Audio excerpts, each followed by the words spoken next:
Hi everyone, this is Jim and welcome back to my YouTube channel. Ito nga post ni Kenzie. So mukhang nag-visit si Kenzie at saka si David sa Eraya, yung restaurant ni Dustin Yu today.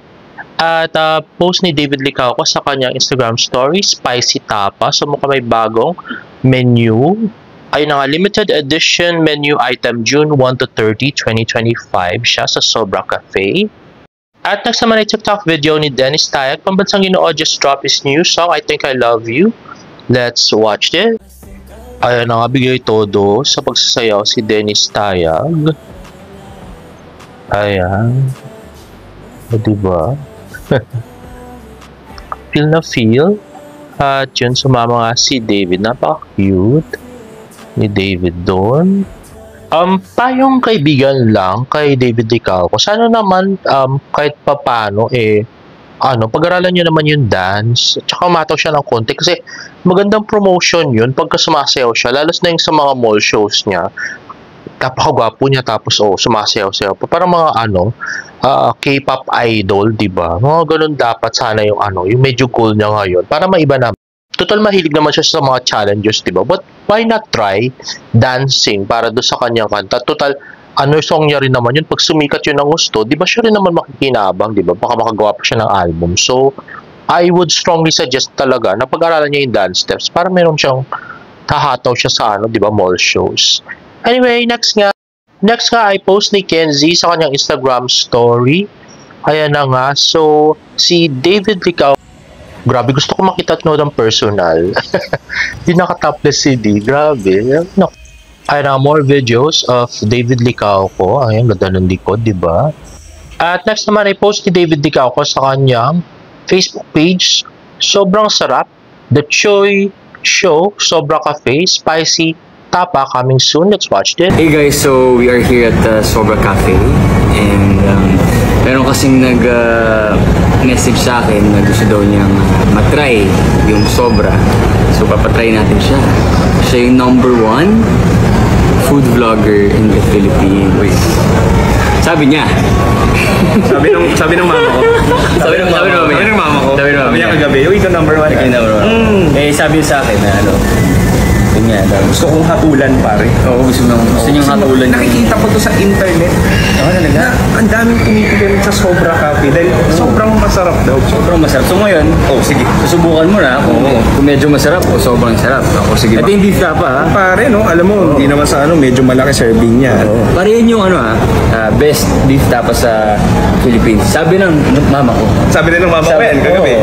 Sabi niya. Sige, Paps, pakita mo. Look how gooey and creamy that is. Sige, kuha ng konting tapa itlog. Hala, baka hindi sila masarapan, pare. Cheers!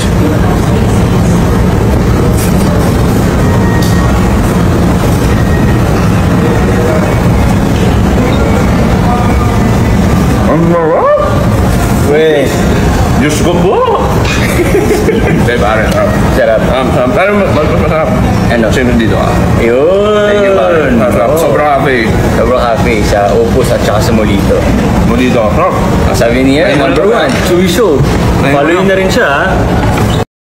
At itong post nirepost nga ni David Licauco yung billboard sa Guadalupe na ginawa ng Barda Elites for him. At nag-tweet nga siya ng wow, thanks for this, na niretweet din ni Barbie. Ngayon nga medyo may konting issue lang to, no? Hindi daw alam ni David na may gumawa ng billboard or may nagpa-billboard sa Barda.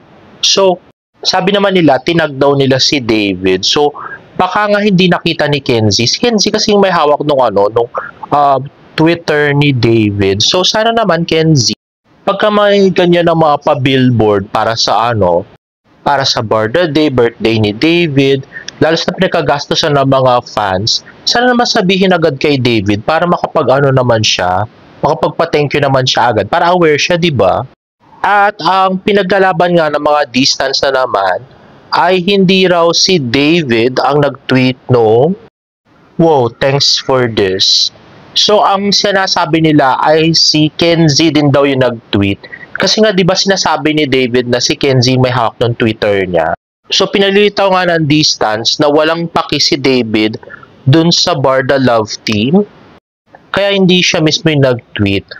Pero ang tatanga din itong mga distance, no? Talagang kinakalaban nila yung mga Barda fans.